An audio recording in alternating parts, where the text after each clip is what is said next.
Rachel, my spouse right here. I first want to thank all the incredible organizers that made today possible. Can we give them a big shout out?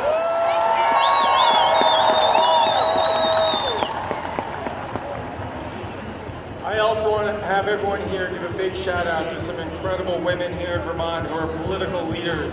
Mitzi Johnson is one of only 5 female speakers of the House in the country, and she's the speaker in this building behind us.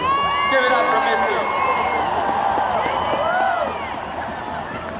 You know, a lot of those people in New York, the bankers and the big powerful folks with money and running all the money show are men. Here in Vermont, we have the smartest treasurer in the country, Beth Pierce. Now, we all are a little bit sad to be here today, but I'm excited to be joining with all of the thousands here and the millions across the country and the world to stand up for our common values, to stand up for equal pay, to stand with Planned Parenthood, to stand for accessible and affordable health care for all, and to stand for peace. Are you with me?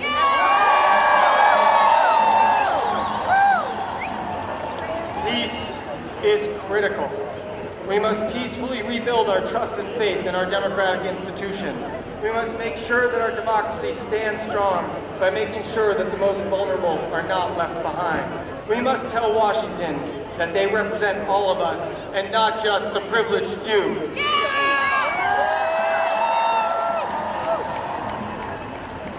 Early in the morning after the election, I held my daughter in her sleep for a long time. I wept for her future. I know many people here felt the same way. I wept for the Supreme Court. I wept for climate change. And I thought about respect for girls and women as more than objects. All of these thoughts were swirling in my head. I thought about all the unsung women before us who have fought for the gains we have made, and how the obligation is now on us to continue that fight and to honor their efforts and sacrifices. Are you with me? Yeah.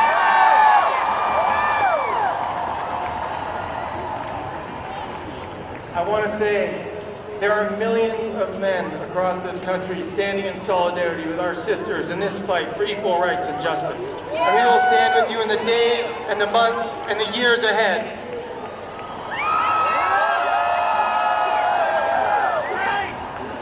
The silver lining of this election is that it has woken up the majority. We are the majority, the same majority that had 3 million more votes.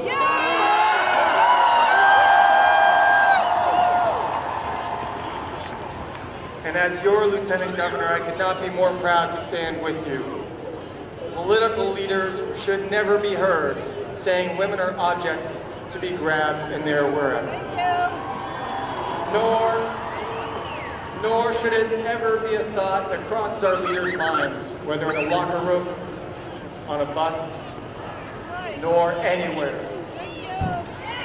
We still have a long way to go. But to slightly change the words of someone we all honor, Dr. Martin Luther King, women should not be judged by the size of their cup, but by the content of their character.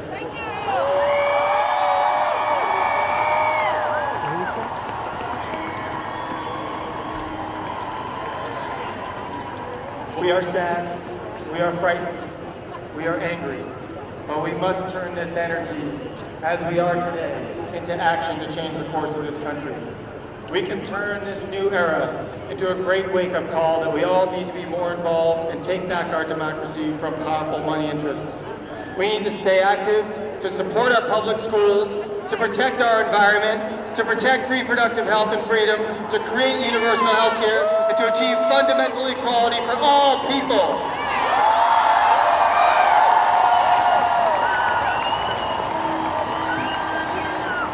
Here in Vermont, we can set an example for what democracy can be.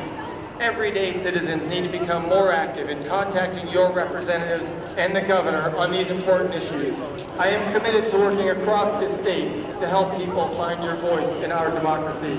Join me in being active in creating the Vermont we want to have for today and for tomorrow. Thank you so much for coming today.